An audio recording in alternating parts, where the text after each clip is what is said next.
একটা শব্দ আছে, পরিস্থিতি। অনেক মানুষের মুখে আমরা এই শব্দ শুনি। জীবনে যখন অসফল হই, দুঃখ আসে, সংকট আসে, কোনো বিপদ ঘনিয়ে আসে, তখন সমস্ত দোষ আমরা পরিস্থিতির ওপর চাপিয়ে দিই। আর দেখতে গেলে কোথাও না কোথাও ঠিকই করি। এই পরিস্থিতি প্রত্যেক দিনের মতো পাল্টাতে থাকে, কিন্তু এই দিন, এই রাত, এমন কেউ আছেন যিনি এর ওপরেও নিয়ন্ত্রণ সাধন করেন, আর তিনি হলেন সূর্য।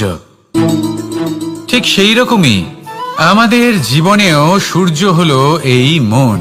যদি এই মনের উপর আমরা নিয়ন্ত্রণ করতে পারি, তাহলে আমরা জীবনকেও নিয়ন্ত্রণ করতে পারব। প্রথমে এই মনের রাজা হয়ে উঠতে হবে। তাই মনে রাখবেন, যদি মন দুর্বল হয়, তাহলে পরিস্থিতি আমাদের সমস্যা বলে মনে হবে। এই মন যদি স্থির হয়, পরিস্থিতি প্রতিস্পর্ধা বলে মনে হবে। আর এই মন যদি শক্তিশালী হয়ে ওঠে, তাহলে যে কোনো পরিস্থিতি আপনার কাছে একটা সুযোগ মাত্র। এমন এক সুযোগ যাতে অগ্রসর হয়ে আপনি মহান হয়ে উঠতে পারেন। এই মনের শক্তির বৃদ্ধি ঘটান, মহান হয়ে উঠুন, আর আমার সাথে ভালোবেসে বলুন, রাধা রাধা। খুব সুন্দর একটা কাহিনী আছে। একবার এক ব্যক্তি নিজের অসফলতার জন্য ত্রস্ত হয়ে সময় দেবতার তপস্যা করতে বসলেন। উনি তপস্যা করলেন এবং সময় দেবতা প্রসন্ন হলেন। মানুষের রূপ ধারণ করে ওনার সামনে প্রকট হলেন। এবার সেই ব্যক্তি ওনাকে জিজ্ঞেস করলেন যে কি এমন আছে যার জন্য আপনি বারবার জয়ী হন আর আমি চিরকাল পরাজিত হয়ে থাকি? কেন এত পরিশ্রম করা সত্ত্বেও আমি সাফল্য লাভ করতে পারি না? তখন সময় দেবতা উত্তর দিলেন যে দিন হোক বা রাত, ঝড় হোক বা ভূমিকম্প, রোদ হোক বা বৃষ্টি হোক, সময়ের সূত্রপাত হোক বা প্রলয়, আমি থামি না, আমি চলতেই থাকি। আর সেই জন্য যিনি থেমে যান তিনি পরাজিত হন আর আমি জয়ী হই। এটাই আমাদের শিখতে হবে। জীবনে সবসময় চলতে থাকুন, কখনো থামবেন না। হ্যাঁ, কিছুক্ষণের জন্য বিরতি নিতে পারেন, বিশ্রাম করার জন্য, নিজেকে আরো সশক্ত করে তোলার জন্য, কিন্তু থেমে যাবেন না। নিরন্তর কর্ম করতে থাকুন, পরিশ্রম করতে থাকুন, তবেই এই সংসার আপনাকে মনে রাখবে। আসুন আমার সাথে ভালোবেসে বলুন, রাধা রাধা। আমাদের জীবনে গুরুজনেরা, জ্ঞানী মানুষজন সবসময় একটা কথা বলেন, ধৈর্য ধরো। শুধুমাত্র দুটো শব্দ, কিন্তু কতটা বিশাল সেটা বোঝার চেষ্টা করুন।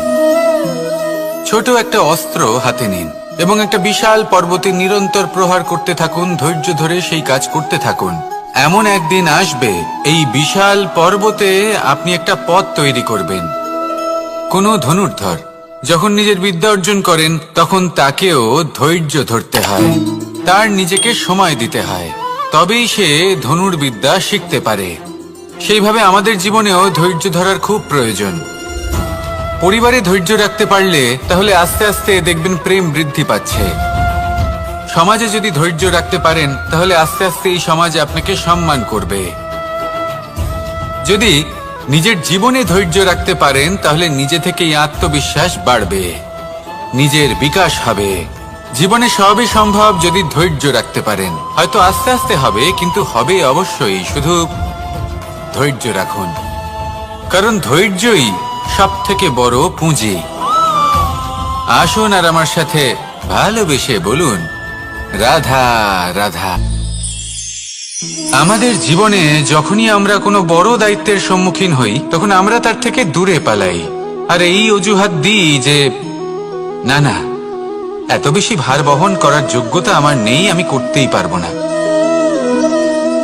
দেখুন, এই সংসারে ভিন্ন ভিন্ন ধরনের গাছ আছে, ছোট গাছ, বড় গাছ, কিন্তু বটগাছের মতো বড় এবং নিবিড় গাছ আর একটাও নেই। সে নিঃস্বার্থভাবে এই সংসারকে সেবা করে যায়, ছায়া প্রদান করে, শীতলতা প্রদান করে। আর যখন এমন সময় আসে যখন তার ওপর বোঝা অত্যন্ত বেড়ে যায়, সে কিন্তু কোনোভাবেই ভেঙে পড়ে না। তখন সে নিজের নিঃস্বার্থ কর্মের ফল লাভ করে, সেই নিঃস্বার্থ কর্ম যা সে করেছে। তার দেহ থেকে ছোট ছোট ঝুড়ি বার হয় এবং তা কাণ্ডের আকার ধারণ করে। সেই কাণ্ড মাটির কাছে পৌঁছয় এবং তারপর তা বটগাছের সহায়ক হয়ে ওঠে। সে ভেঙে পড়ে যায় না। এইভাবে আপনিও জীবনে নিঃস্বার্থভাবে সবার সেবা করুন, ভালোবাসুন, সবাইকে সাহায্য করুন।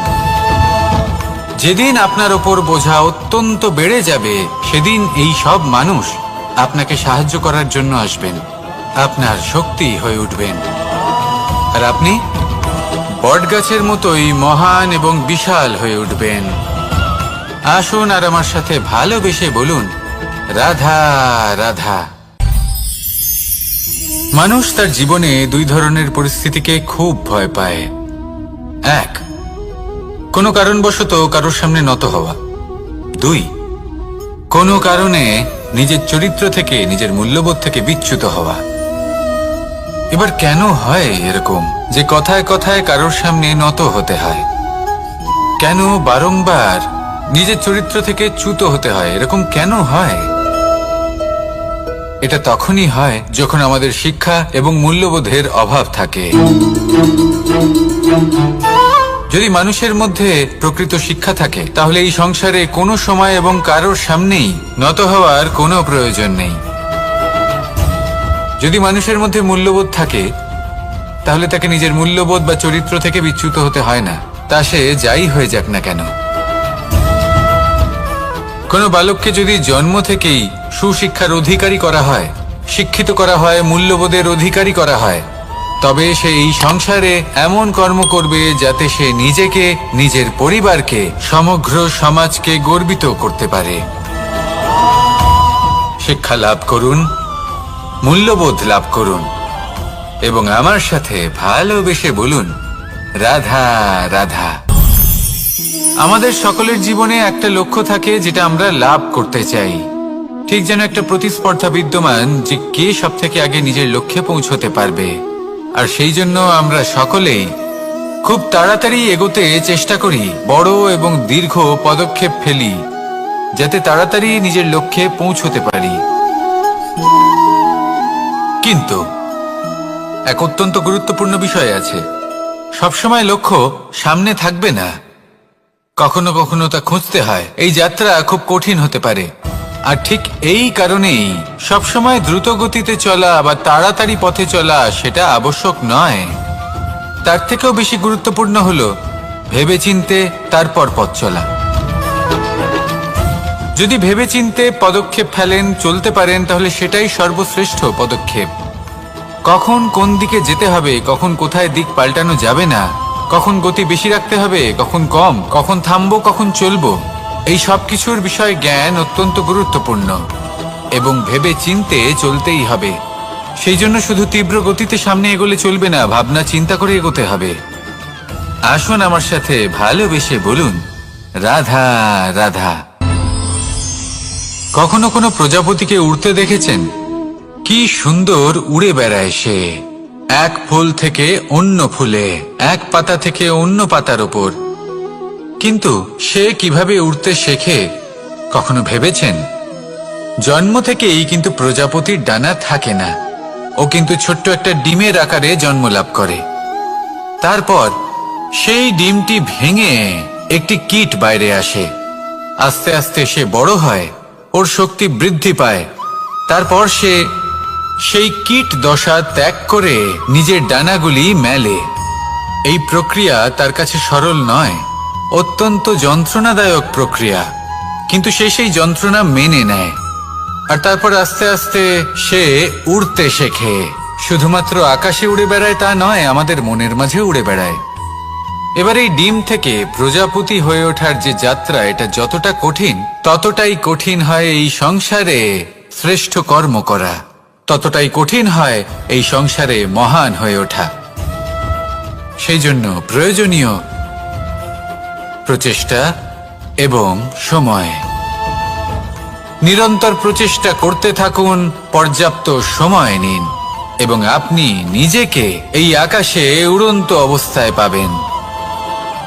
আসুন আমার সাথে ভালোবেসে বলুন, রাধা রাধা। পায়েস হলো আমার বিশেষ প্রিয়। এর মধুর স্বাদ মনকে প্রফুল্ল করে তোলে। ছোটবেলায় মা আমার জন্য পায়েস বানাতেন এবং আমাকে বলতেন যে গরম থাকতে থাকতে খেয়ে নে কানাই, ঠান্ডা হয়ে গেলে ভালো লাগবে না। কিন্তু আমিও দুষ্টু ছিলাম, ঠান্ডা হওয়া পর্যন্ত অপেক্ষা করতাম, আর ঠান্ডা হয়ে যাবার পরে মার কাছে যেতাম আর ওনাকে বলতাম যে মা, পায়েস তো ঠান্ডা হয়ে গেছে, এটা গরম করে দিন। তখন মা হাসতেন আর বলতেন যে পায়েস না হয় আমি আবার গরম করে দেব কানাই, কিন্তু এর মধুর স্বাদ, সেই মিষ্টত্ব, সেই সুবাস, সেটা আবার ফিরে আসবে না। কথাটা সত্যি। আর এই সত্যটাই আমাদেরও জীবনের সত্য। আমাদের জীবনের মধুর সম্পর্কগুলি, এতে যখন কটুভাব প্রবেশ করে তখন সেই মিষ্টত্ব ফিরিয়ে আনা প্রায় অসম্ভব ব্যাপার হয়ে যায়। আপনি চেষ্টা করে সেই সম্পর্ক ঠিক করতেই পারবেন, তার জন্য অগাধ পরিশ্রম করতে হবে, কিন্তু আবার সেই মিষ্টত্ব কখনো ফিরে আসবে না। সেই জন্য আপনার জীবনের যে মধুর সম্পর্ক আছে, যতটা সম্ভব চেষ্টা করুন তাতে মিষ্টত্ব বজায় রাখতে। কটুভাব আসতে দেবেন না। আসুন আর আমার সাথে মধুর স্বরে বলুন, রাধা রাধা। শব্দ, শব্দ আসলে কি? শুধুই কয়েকটি অক্ষরের সমষ্টি, নাকি আমাদের বাণী? এই শব্দ এমন এক শক্তি যা কাউকেই নিজের বশবর্তী করে ফেলতে পারে। শব্দ এমন এক অস্ত্র যা কাউকে ক্ষত বিক্ষত করে দিতে পারে। এই শব্দ হলো একটি নাদ স্বরূপ, যা কোনো ঘুমন্ত ব্যক্তিকেও জাগিয়ে তুলতে পারে এবং নিজের লক্ষ্যের দিকে অগ্রসর করতে পারে। শব্দে এত শক্তি আছে যে কারোর মনে এতটা আঘাত দিতে পারে যে সে হয়তো জীবনে আর কখনো এগোতেই পারল না। তাহলে এই শব্দের প্রয়োগ খুব ভেবে চিন্তে করবেন। এবং এই শব্দের মতোই হলো নীরবতা। অনেক সময় এই নীরবতা আমাদের সহায়ক হয়ে ওঠে, অনেক সময় এটা আমাদের অনুশোচনাকে অনেক বেশি বাড়িয়ে তুলতে পারে।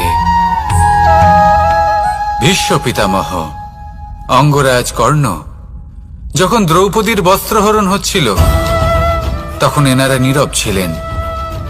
দুর্যোধনের বিরোধিতা করেননি, ওকে বাধা দেননি। আর তারপর কি হলো সেটা আপনারা সকলে জানেন।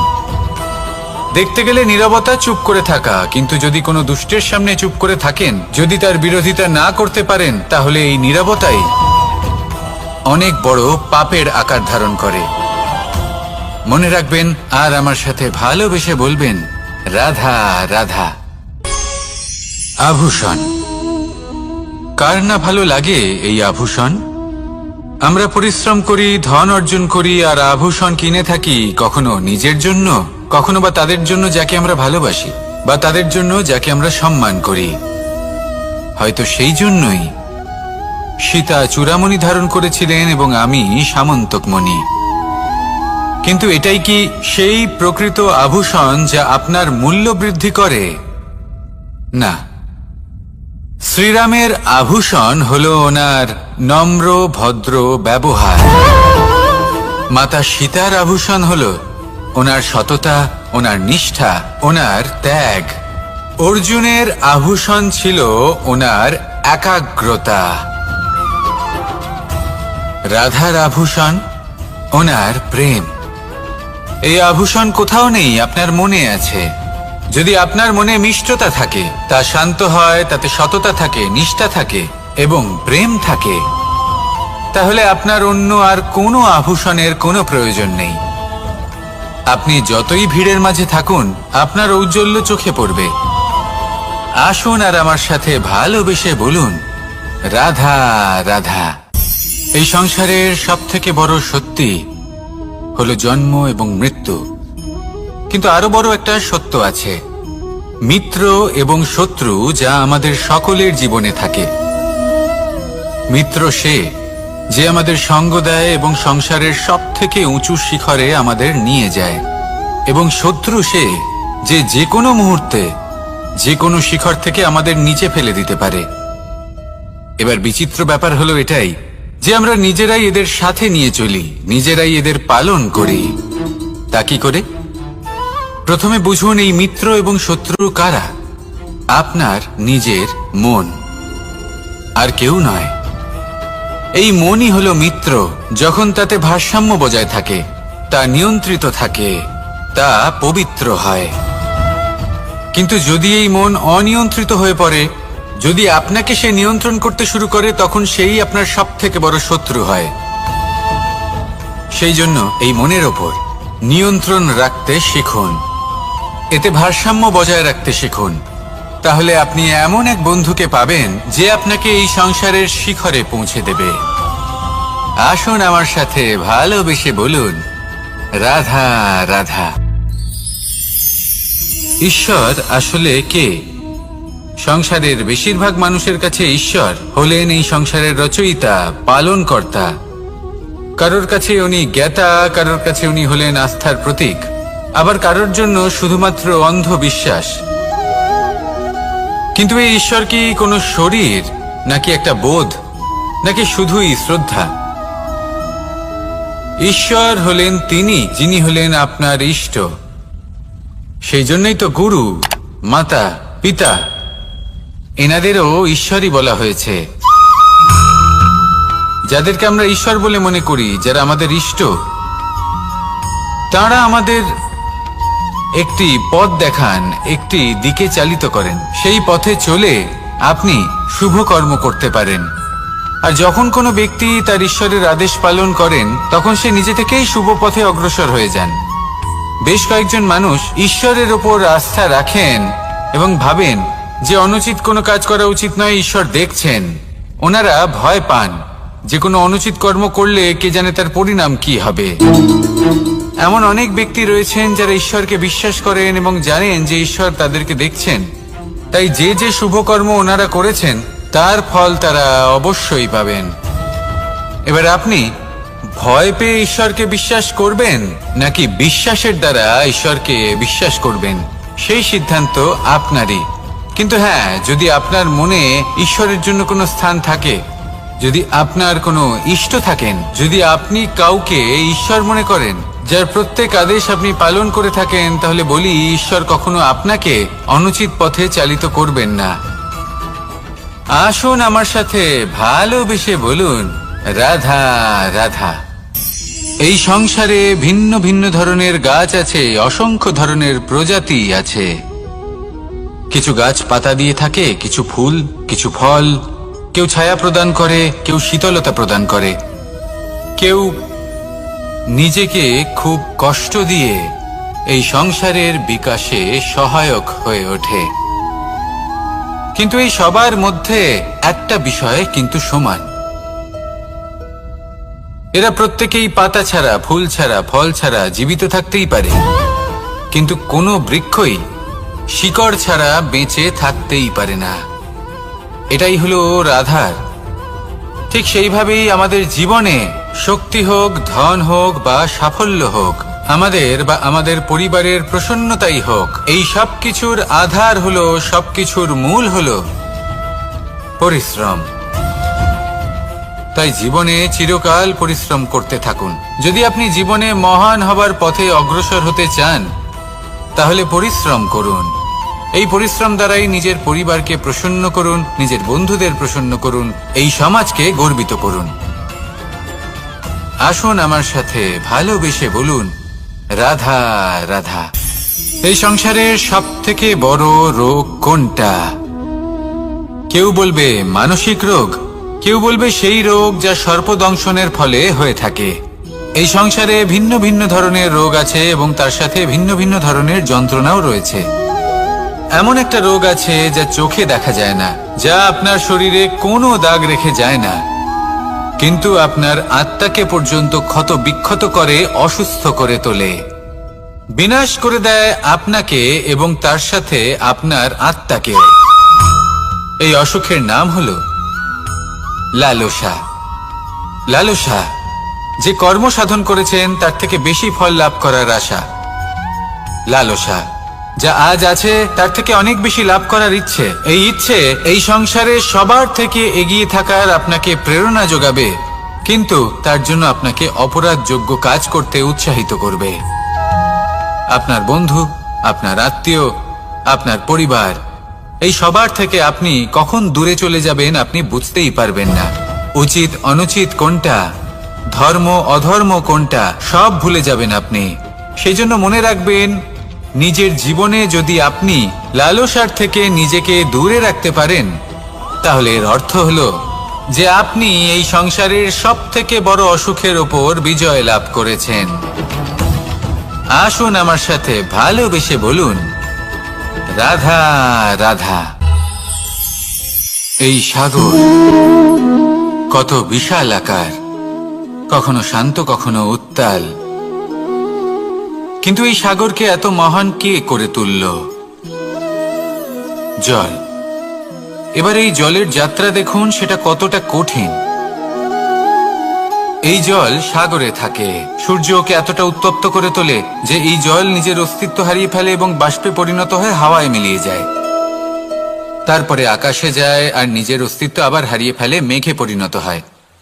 তারপর এই মেঘ কোথাও গিয়ে কোনো পর্বতে ধাক্কা খায়, তারপর আবার এই জল নিজের অস্তিত্ব হারায়। তারপরে বর্ষার রূপ ধারণ করে তা বর্ষিত হয়, বা কোনো পর্বতের চূড়ায় তার শিখরে বরফের রূপ ধারণ করে।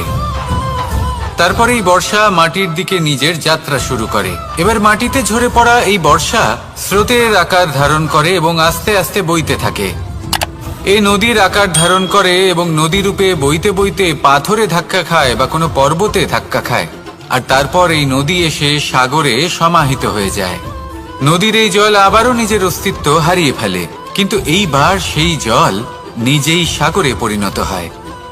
এটা আমাদের সকলের জন্য একটা শিক্ষা যে এই সংসারে জীবন এবং সময়ের এ হলো এক অনন্ত যাত্রা। এই সংসারে যা কিছু আছে তার সূত্রপাত কোথাও একটা হবেই। সেই জন্য মৃত্যু এবং সমাপ্তির চিন্তা ত্যাগ করে দিন, আর যে সূত্রপাত আপনি লাভ করছেন তার আনন্দ উপভোগ করুন। ভেবে দেখুন আপনি কিভাবে শ্রেষ্ঠ কর্ম করতে পারেন যাতে এই সংসার এবং এই সমাজ, এই দুইয়ের মঙ্গল সম্ভব। আসুন আমার সাথে ভালোবেসে বলুন, রাধা রাধা। আমরা সবাই পরিচিত, কষ্টও আমরা সবাই পেয়েছি। কখনো কখনো আমরা অসুস্থ হয়ে পড়ি, আর এমন সময় হলে মাতার মমতা, কখনো বাবার স্নেহ, কখনো বন্ধুদের পাশে থাকার অনুভূতি আমাদের রোগ নিরাময়ে সাহায্য করে। কখনো যদি আমরা নিরাশ হয়ে পড়ি, তখন যদি আমাদের কোনো আপনজন আমাদের দুটো ভালো কথা বলে, তখন আমাদের মনোবল বেড়ে যায়। ঠিক তেমন সংসারের এই রঙ্গমঞ্চে যদি আপনি পীড়িত অনুভব করেন, কিছু শুভ কথা আলোচনা করুন, কিছু স্তুতি গান করুন, কিছু মুহূর্তের জন্য হলেও নিজের ইষ্টদেবের কথা স্মরণ করুন আর প্রার্থনা করুন। একটা শব্দ আছে, পরিস্থিতি। অনেক মানুষের মুখে আমরা এই শব্দ শুনি। জীবনে যখন অসফল হই, দুঃখ আসে, সংকট আসে, কোনো বিপদ ঘনিয়ে আসে, তখন সমস্ত দোষ আমরা পরিস্থিতির ওপর চাপিয়ে দিই। আর দেখতে গেলে কোথাও না কোথাও ঠিকই করি। এই পরিস্থিতি প্রত্যেক দিনের মতো পাল্টাতে থাকে, কিন্তু এই দিন, এই রাত, এমন কেউ আছেন যিনি এর ওপরেও নিয়ন্ত্রণ সাধন করেন, আর তিনি হলেন সূর্য। ঠিক সেই রকমই আমাদের জীবনেও সূর্য হলো এই মন। যদি এই মনের উপর আমরা নিয়ন্ত্রণ করতে পারি, তাহলে আমরা জীবনকেও নিয়ন্ত্রণ করতে পারবো। প্রথমে এই মনের রাজা হয়ে উঠতে হবে। তাই মনে রাখবেন, যদি মন দুর্বল হয়, তাহলে পরিস্থিতি আমাদের সমস্যা বলে মনে হবে। এই মন যদি স্থির হয়, পরিস্থিতি প্রতিস্পর্ধা বলে মনে হবে। আর এই মন যদি শক্তিশালী হয়ে ওঠে, তাহলে যে কোনো পরিস্থিতি আপনার কাছে একটা সুযোগ মাত্র, এমন এক সুযোগ যাতে অগ্রসর হয়ে আপনি মহান হয়ে উঠতে পারেন। এই মনের শক্তির বৃদ্ধি ঘটান, মহান হয়ে উঠুন, আর আমার সাথে ভালোবেসে বলুন, রাধা রাধা। খুব সুন্দর একটা কাহিনী আছে। একবার এক ব্যক্তি নিজের অসফলতার জন্য ত্রস্ত হয়ে সময় দেবতার তপস্যা করতে বসলেন। উনি তপস্যা করলেন এবং সময় দেবতা প্রসন্ন হলেন, মানুষের রূপ ধারণ করে ওনার সামনে প্রকট হলেন। এবার সেই ব্যক্তি ওনাকে জিজ্ঞেস করলেন, যে কি এমন আছে যার জন্য আপনি বারবার জয়ী হন আর আমি চিরকাল পরাজিত হয়ে থাকি? কেন এত পরিশ্রম করা সত্ত্বেও আমি সাফল্য লাভ করতে পারি না? তখন সময় দেবতা উত্তর দিলেন, যে দিন হোক বা রাত, ঝড় হোক বা ভূমিকম্প, রোদ হোক বা বৃষ্টি হোক, সময়ের সূত্রপাত হোক বা প্রলয়, আমি থামি না, আমি চলতেই থাকি। আর সেই জন্য যিনি থেমে যান তিনি পরাজিত হন আর আমি জয়ী হই। এটাই আমাদের শিখতে হবে। জীবনে সবসময় চলতে থাকুন, কখনো থামবেন না। হ্যাঁ, কিছুক্ষণের জন্য বিরতি নিতে পারেন, বিশ্রাম করার জন্য, নিজেকে আরো সশক্ত করে তোলার জন্য, কিন্তু থেমে যাবেন না। নিরন্তর কর্ম করতে থাকুন, পরিশ্রম করতে থাকুন, তবেই এই সংসার আপনাকে মনে রাখবে। আসুন আমার সাথে ভালোবেসে বলুন, রাধা রাধা। আমাদের জীবনে গুরুজনেরা, জ্ঞানী মানুষজন সবসময় একটা কথা বলেন, ধৈর্য ধরো। শুধুমাত্র দুটো শব্দ, কিন্তু কতটা বিশাল সেটা বোঝার চেষ্টা করুন। ছোট একটা অস্ত্র হাতে নিন এবং একটা বিশাল পর্বতে নিরন্তর প্রহার করতে থাকুন, ধৈর্য ধরে সেই কাজ করতে থাকুন। এমন একদিন আসবে এই বিশাল পর্বতে আপনি একটা পথ তৈরি করবেন। কোনো ধনুর্ধর যখন নিজের বিদ্যা অর্জন করেন তখন তাকেও ধৈর্য ধরতে হয়, তার নিজেকে সময় দিতে হয়, তবেই সে ধনুর্বিদ্যা শিখতে পারে। সেইভাবে আমাদের জীবনেও ধৈর্য ধরার খুব প্রয়োজন। পরিবারে ধৈর্য রাখতে পারলে তাহলে আস্তে আস্তে দেখবেন প্রেম বৃদ্ধি পাচ্ছে। সমাজে যদি ধৈর্য রাখতে পারেন তাহলে আস্তে আস্তে এই সমাজ আপনাকে সম্মান করবে। যদি নিজের জীবনে ধৈর্য রাখতে পারেন তাহলে নিজে থেকেই আত্মবিশ্বাস বাড়বে, নিজের বিকাশ হবে। জীবনে সবই সম্ভব যদি ধৈর্য রাখতে পারেন। হয়তো আস্তে আস্তে হবে, কিন্তু হবে অবশ্যই। শুধু ধৈর্য রাখুন, কারণ ধৈর্যই সবথেকে বড় পুঁজি। আসুন আর আমার সাথে ভালোবেসে বলুন, রাধা রাধা। আমাদের জীবনে যখনই আমরা কোনো বড় দায়িত্বের সম্মুখীন হই তখন আমরা তার থেকে দূরে পালাই, আর এই অজুহাত দিই যে না না, এত বেশি ভার বহন করার যোগ্যতা আমার নেই, আমি করতেই পারবো না। দেখুন, এই সংসারে ভিন্ন ভিন্ন ধরনের গাছ আছে, ছোট গাছ, বড় গাছ, কিন্তু বটগাছের মতো বড় এবং নিবিড় গাছ আর একটাও নেই। সে নিঃস্বার্থভাবে এই সংসারকে সেবা করে যায়, ছায়া প্রদান করে, শীতলতা প্রদান করে। আর যখন এমন সময় আসে যখন তার ওপর বোঝা অত্যন্ত বেড়ে যায়, সে কিন্তু কোনোভাবেই ভেঙে পড়ে না। তখন সে নিজের নিঃস্বার্থ কর্মের ফল লাভ করে, সেই নিঃস্বার্থ কর্ম যা সে করেছে। তার দেহ থেকে ছোট ছোট ঝুড়ি বার হয় এবং তা কাণ্ডের আকার ধারণ করে। সেই কাণ্ড মাটির কাছে পৌঁছয় এবং তারপর তা বটগাছের সহায়ক হয়ে ওঠে, সে ভেঙে পড়ে যায় না। এইভাবে আপনিও জীবনে নিঃস্বার্থভাবে সবার সেবা করুন, ভালোবাসুন, সবাইকে সাহায্য করুন। যেদিন আপনার ওপর বোঝা অত্যন্ত বেড়ে যাবে সেদিন এই সব মানুষ আপনাকে সাহায্য করার জন্য আসবেন, আপনার শক্তি হয়ে উঠবেন, আর আপনি বটগাছের মতোই মহান এবং বিশাল হয়ে উঠবেন। আসুন আর আমার সাথে ভালোবেসে বলুন, রাধা রাধা। মানুষ তার জীবনে দুই ধরনের পরিস্থিতিকে খুব ভয় পায়। এক, কোনো কারণবশত কারোর সামনে নত হওয়া। দুই, কোনো কারণে নিজের চরিত্র থেকে, নিজের মূল্যবোধ থেকে বিচ্যুত হওয়া। এবার কেন হয় এরকম যে কথায় কথায় কারোর সামনে নত হতে হয়? কেন বারংবার নিজের চরিত্র থেকে চ্যুত হতে হয়? এরকম কেন হয়? এটা তখনই হয় যখন আমাদের শিক্ষা এবং মূল্যবোধের অভাব থাকে। যদি মানুষের মধ্যে প্রকৃত শিক্ষা থাকে তাহলে এই সংসারে কোনো সময় এবং কারোর সামনেই নত হওয়ার কোনো প্রয়োজন নেই। যদি মানুষের মধ্যে মূল্যবোধ থাকে তাহলে তাকে নিজের মূল্যবোধ বা চরিত্র থেকে বিচ্যুত হতে হয় না, তা সে যাই হয়ে যাক না কেন। কোনো বালককে যদি জন্ম থেকেই সুশিক্ষার অধিকারী করা হয়, শিক্ষিত করা হয়, মূল্যবোধের অধিকারী করা হয়, তবে সে এই সংসারে এমন কর্ম করবে যাতে সে নিজেকে, নিজের পরিবারকে, সমগ্র সমাজকে গর্বিত করতে পারে।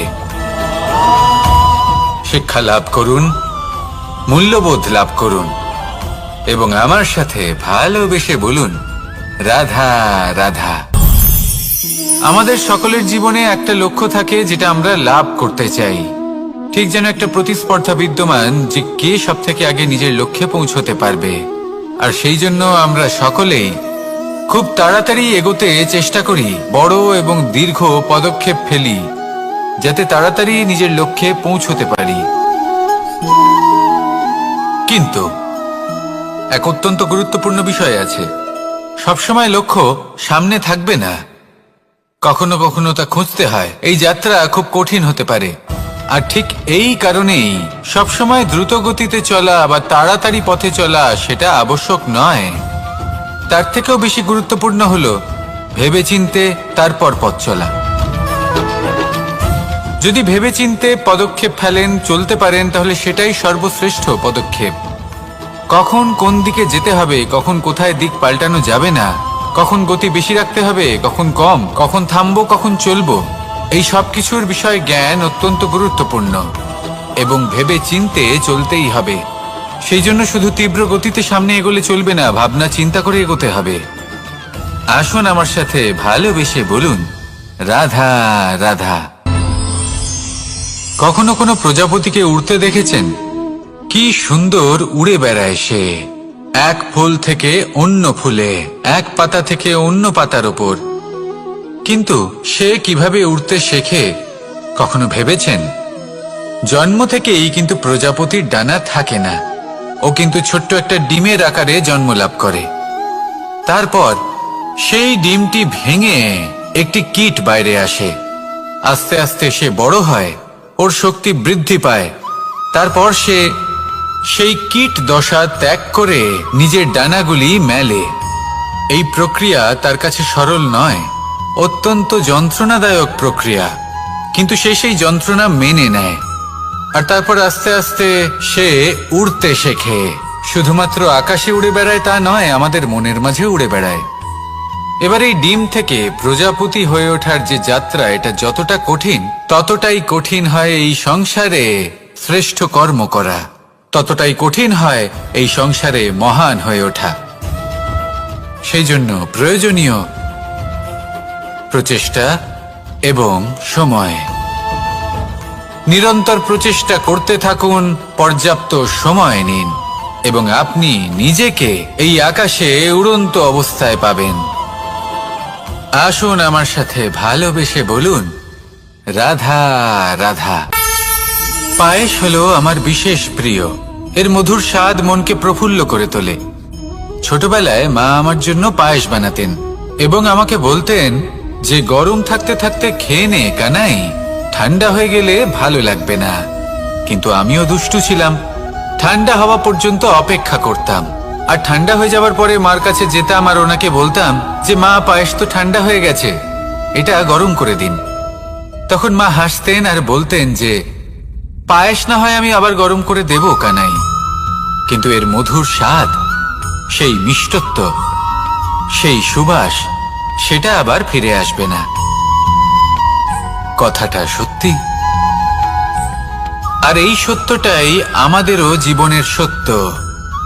আমাদের জীবনের মধুর সম্পর্কগুলি, এতে যখন কটুভাব প্রবেশ করে তখন সেই মিষ্টত্ব ফিরিয়ে আনা প্রায় অসম্ভব ব্যাপার হয়ে যায়।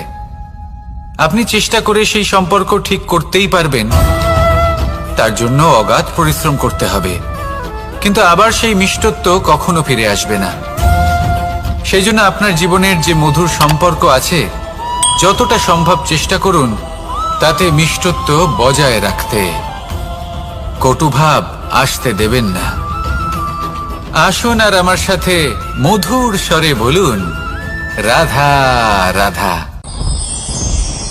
শব্দ, শব্দ আসলে কি? শুধুই কয়েকটি অক্ষরের সমষ্টি, নাকি আমাদের বাণী? এই শব্দ এমন এক শক্তি যা কাউকেই নিজের বশবর্তী করে ফেলতে পারে। শব্দ এমন এক অস্ত্র যা কাউকে ক্ষত বিক্ষত করে দিতে পারে। এই শব্দ হলো একটি নাদ স্বরূপ যা কোনো ঘুমন্ত ব্যক্তিকেও জাগিয়ে তুলতে পারে এবং নিজের লক্ষ্যের দিকে অগ্রসর করতে পারে। শব্দে এত শক্তি আছে যে কারোর মনে এতটা আঘাত দিতে পারে যে সে হয়তো জীবনে আর কখনো এগোতেই পারল না। তাহলে এই শব্দের প্রয়োগ খুব ভেবেচিন্তে করবেন। এবং এই শব্দের মতোই হলো নীরবতা। অনেক সময় এই নীরবতা আমাদের সহায়ক হয়ে ওঠে। অনেক সময় এটা আমাদের অনুশোচনাকে অনেক বেশি বাড়িয়ে তুলতে পারে। ভীষ্ম পিতামহ, অঙ্গরাজ কর্ণ যখন দ্রৌপদীর বস্ত্রহরণ হচ্ছিল তখন এনারা নীরব ছিলেন। দুর্যোধনের বিরোধিতা করেননি, ওকে বাধা দেননি। আর তারপর কি হলো সেটা আপনারা সকলে জানেন। দেখতে গেলে নীরবতা চুপ করে থাকা, কিন্তু যদি কোনো দুষ্টের সামনে চুপ করে থাকেন, যদি তার বিরোধিতা না করতে পারেন, তাহলে এই নীরবতাই অনেক বড় পাপের আকার ধারণ করে। মনে রাখবেন আর আমার সাথে ভালোবেসে বলবেন, রাধা রাধা। আভূষণ, কার না ভালো লাগে এই আভূষণ? আমরা পরিশ্রম করি, ধন অর্জন করি আর আভূষণ কিনে থাকি, কখনো নিজের জন্য, কখনো বা তাদের জন্য যাকে আমরা ভালোবাসি, বা তাদের জন্য যাকে আমরা সম্মান করি। হয়তো সেই জন্যই সীতা চূড়ামণি ধারণ করেছিলেন এবং আমি সামন্তকমণি। কিন্তু এটাই কি সেই প্রকৃত আভূষণ যা আপনার মূল্য বৃদ্ধি করে? না। শ্রীরামের আভূষণ হল ওনার নম্র ভদ্র ব্যবহার। মাতা সীতার আভূষণ হল ওনার সততা, ওনার নিষ্ঠা, ওনার ত্যাগ। অর্জুনের আভূষণ ছিল ওনার একাগ্রতা। রাধার আভূষণ ওনার প্রেম। এই আভূষণ কোথাও নেই, আপনার মনে আছে। যদি আপনার মনে মিষ্টতা থাকে, তা শান্ত হয়, তাতে সততা থাকে, নিষ্ঠা থাকে এবং প্রেম থাকে, তাহলে আপনার অন্য আর কোনো আভূষণের কোনো প্রয়োজন নেই। আপনি যতই ভিড়ের মাঝে থাকুন, আপনার ঔজ্জ্বল্য চোখে পড়বে। আসুন আর আমার সাথে ভালোবেসে বলুন, রাধা রাধা। এই সংসারের সবথেকে বড় সত্যি হলো জন্ম এবং মৃত্যু। কিন্তু আরো বড় একটা সত্য আছে, মিত্র এবং শত্রু, যা আমাদের সকলের জীবনে থাকে। মিত্র সে যে আমাদের সঙ্গ দেয় এবং সংসারের সবথেকে উঁচু শিখরে আমাদের নিয়ে যায়, এবং শত্রু সে যে যে কোনো মুহূর্তে যে কোনো শিখর থেকে আমাদের নিচে ফেলে দিতে পারে। এবার বিচিত্র ব্যাপার হলো এটাই যে আমরা নিজেরাই এদের সাথে নিয়ে চলি, নিজেরাই এদের পালন করি। তা কি করে? প্রথমে বুঝুন এই মিত্র এবং শত্রু কারা। আপনার নিজের মন, আর কেউ নয়। এই মনই হলো মিত্র। যখন তাতে ভারসাম্য বজায় থাকে, তা নিয়ন্ত্রিত থাকে, তা পবিত্র হয়। কিন্তু যদি এই মন অনিয়ন্ত্রিত হয়ে পড়ে, যদি আপনাকে সে নিয়ন্ত্রণ করতে শুরু করে, তখন সেই আপনার সবথেকে বড় শত্রু হয়। সেই জন্য এই মনের ওপর নিয়ন্ত্রণ রাখতে শিখুন, এতে ভারসাম্য বজায় রাখতে শিখুন। তাহলে আপনি এমন এক বন্ধুকে পাবেন যে আপনাকে এই সংসারের শিখরে পৌঁছে দেবে। আসুন আমার সাথে ভালোবেসে বলুন, রাধা রাধা। ঈশ্বর আসলে কে? সংসারের বেশিরভাগ মানুষের কাছে ঈশ্বর হলেন এই সংসারের রচয়িতা, পালনকর্তা। কারোর কাছে উনি জ্ঞাতা, কারোর কাছে উনি হলেন আস্থার প্রতীক, আবার কারোর জন্য শুধুমাত্র অন্ধ বিশ্বাস। কিন্তু এই ঈশ্বর কি কোনো শরীর, নাকি একটা বোধ, নাকি শুধুই শ্রদ্ধা? ঈশ্বর হলেন তিনি যিনি হলেন আপনার ইষ্ট। সেই জন্যই তো গুরু, মাতা, পিতা এনাদেরও ঈশ্বরই বলা হয়েছে। যাদেরকে আমরা ঈশ্বর বলে মনে করি, যারা আমাদের ইষ্ট, তারা আমাদের একটি পথ দেখান, একটি দিকে চালিত করেন। সেই পথে চলে আপনি শুভ কর্ম করতে পারেন। আর যখন কোনো ব্যক্তি তার ঈশ্বরের আদেশ পালন করেন, তখন সে নিজে থেকেই শুভ পথে অগ্রসর হয়ে যান। বেশ কয়েকজন মানুষ ঈশ্বরের ওপর আস্থা রাখেন এবং ভাবেন যে অনুচিত কোনো কাজ করা উচিত নয়, ঈশ্বর দেখছেন। ওনারা ভয় পান যে কোনো অনুচিত কর্ম করলে কে জানে তার পরিণাম কি হবে। এমন অনেক ব্যক্তি রয়েছেন যারা ঈশ্বরকে বিশ্বাস করেন এবং জানেন যে ঈশ্বর তাদেরকে দেখছেন, তাই যে যে শুভ কর্ম ওনারা করেছেন তার ফল তারা অবশ্যই পাবেন। এবার আপনি ভয় পেয়ে ঈশ্বরকে বিশ্বাস করবেন নাকি বিশ্বাসের দ্বারা ঈশ্বরকে বিশ্বাস করবেন, সেই সিদ্ধান্ত আপনারই। কিন্তু হ্যাঁ, যদি আপনার মনে ঈশ্বরের জন্য কোনো স্থান থাকে, যদি আপনার কোনো ইষ্ট থাকেন, যদি আপনি কাউকে ঈশ্বর মনে করেন, যার প্রত্যেক আদেশ আপনি পালন করে থাকেন, তাহলে বলি ঈশ্বর কখনো আপনাকে অনুচিত পথে চালিত করবেন না। আসুন আমার সাথে ভালোবেসে বলুন, রাধা রাধা।